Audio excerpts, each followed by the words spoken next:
What's up, guys? It's Rob here, and today we need to talk about CEI stock, Camber Energy, because this stock is actually up about 20% today on some good news for oil prices. All right, take a look at the chart on CEI right here. You can see that we are up to almost above $1. In fact, just moments ago, we were above $1 when we started the video. This thing was above $1. Now we're at 98 cents. We're up about 18% on the day. So CEI is obviously getting some good news today. Right? We're going to talk about what is driving this stock up. And you can see over the longer term that we've been much higher than this. And what could get us back up there? Well, oil prices could certainly do it. You can see that while CEI price was in decline, so was the price of oil, all right? That's really the main driver behind CEI or Camber Energy, all right? Oil prices are very good for CEI stock. When they go up, the stock goes up because oil companies like CEI that are unaffected by the situation in Russia and Ukraine, which is leading to higher oil prices, are able to collect more profit per barrel of oil that they take out of the ground.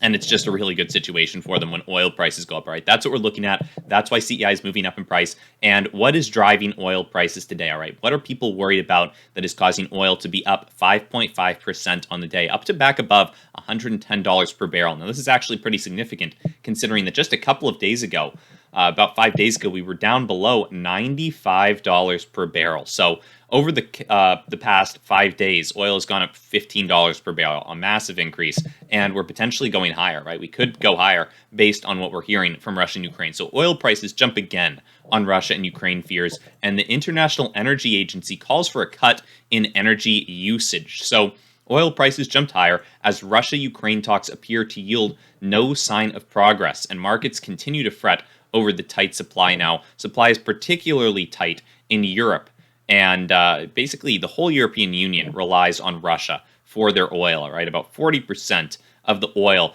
that the EU gets is coming from Russia, or at least 40% of the gas, I believe, is coming from Russia. So it's a pretty significant supplier of oil to Europe, all right? Now, the United States is a little bit less reliant on Russia. In fact, we've completely cut them off. We've completely banned Russian oil from coming into the United States. And Europe has pledged to slowly but surely wean off of Russian oil. But we'll see what happens over the next couple of days as the war in Ukraine is getting a little bit bloodier and a little bit worse in terms of what Russia is doing to the people in Ukraine. So the besieged city of Mariupol rejects Russia's surrender demand as the deadline passes. And this is all feeding into the idea that Russia is looking increasingly desperate and is potentially going to be using worse and worse means of waging war as the war in Ukraine nears a stalemate, all right?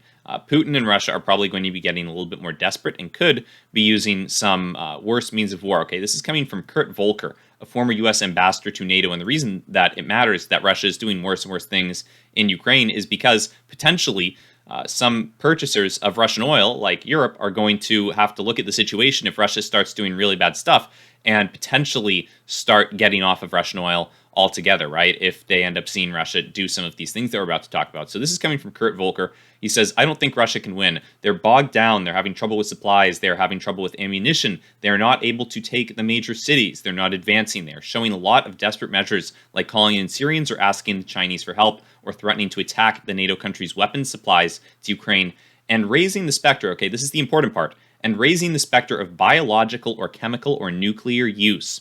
Okay, these are all signs of, I think, desperation, Volker continues, and so time is working against them now. So potentially he's saying they might be about to use, if they're getting really desperate, biological or chemical or nuclear weapons against Ukraine or potentially anyone aiding Ukraine. And if Russia did that, then surely there would have to be some additional repercussions, right? We've already imposed a ton of financial sanctions. We've already, as the United States, banned the import of Russian oil.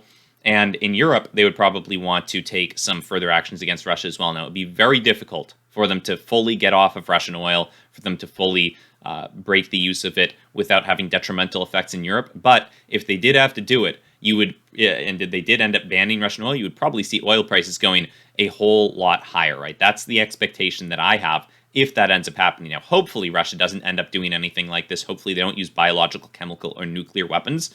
But as the situation grows a little bit more desperate from them, as we do see a stalemate and a fierce resistance in Ukraine, you never know what's going to happen, right? They're obviously they're not up to any good. And it wouldn't be too much further of a leap for them to start using this kind of stuff, right? They've already done really bad stuff. They've already been bombing civilian buildings and whatnot. So it probably wouldn't be out of the question for this kind of a thing to happen. And you would see a lot of world leaders probably try to take further actions against Russia. You could see the banning of Russian oil, and it could lead to oil prices going up higher. Now, that's just a theory. That's just an idea that Kurt Volker is proposing, right? That they might be using this kind of stuff sometime. And in no way is it a guarantee. And that's not the only circumstance under which the price of oil might increase or under which the price of CEI stock might increase. But it is a potential situation that we're going to be looking at, right? For the future, if they do end up doing that, it might be good for oil prices, right? Bad for obviously the world, and I hope they don't. But it could be good for oil prices and thus CEI stock. So you can see that on just a technical level, CEI stock is actually trending right now. It looks like as of this hour, as of 10 a.m., on the most recent pump up that they've had. Since 9, they've actually been pumping pretty heavily.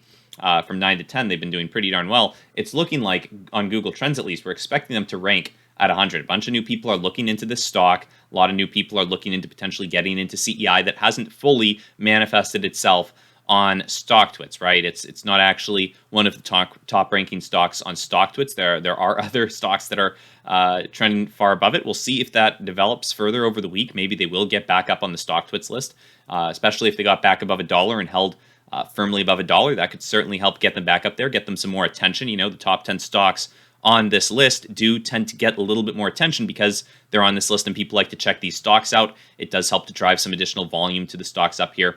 And we'll see what happens with CEI. If they do end up getting on to the top 10 list, potentially they could ride it up all the way to number 1 if we really see good stuff for oil prices. Now, we'll look very briefly at some of the technicals, then we'll check out the short interest. Obviously, we're hitting up the $1 resistance right now, and that is probably going to be a somewhat fierce resistance. You can see we've gotten knocked down about 3 cents since hitting that, getting closer to 4 cents now. And, you know, if we can break through, that would certainly be a good thing. You see, the last time that we broke through, we did face some volatility. In fact, we got knocked down to 85 cents on the first attempt to break through the dollar level. And then we continued to soar up all the way to $1.98. So we saw some pretty good stuff, got bounced off of around $2 after that. So these dollar increments are going to be tough for CEI to break from the look of it, right? That's where we've been bounced off before at $2. And $1 has actually seen a bounce even as recently as February 23rd or 24th, it looks like. We saw a bounce off of $1. So if we do break above $1, that would certainly be very good for the price of CEI. Obviously, right now, we're getting bounced off of it. But if oil prices continue to rise, if they rise significantly, that's what could help get us through. Now, we'll look at the short interest real quick for anyone who's curious about that. We've got the short interest right here. And you can see that shorts might actually be expecting oil prices to be going up in the future because some shorts over the past week or so have been exiting this stock. You can see we had about 44 million shorts, almost 45 million, and now we're down to about 40 million. So a couple million shorts have exited their positions. They've slowly, just day after day, been closing them. It looks like currently we're sitting at 12% of the free float being short, about 40.5 million shares short. A lot of shorts are potentially getting worried that oil prices could be moving up. It's a bet that Warren Buffett has been making by buying up a bunch of shares of Occidental Petroleum. A lot of people are expecting oil prices might be on the rise due to this whole Russia-Ukraine situation. It's certainly a possibility. And if we did see rising oil prices, obviously, every time we've seen that, that's been good for CEI. So we'll have to wait and see what ends up happening. But overall, it looks like CEI does have some potential to run. It is a play that I'm in. Obviously, I'm not recommending that anyone buy into it. I'm not, this isn't financial advice. I'm not recommending anyone do anything. I'm just letting you guys know what I'm up to and what some of the news for this stock is. So if you guys appreciate that, feel free to subscribe to the channel. And other than that, guys, have a great day. I'll see you in the next one.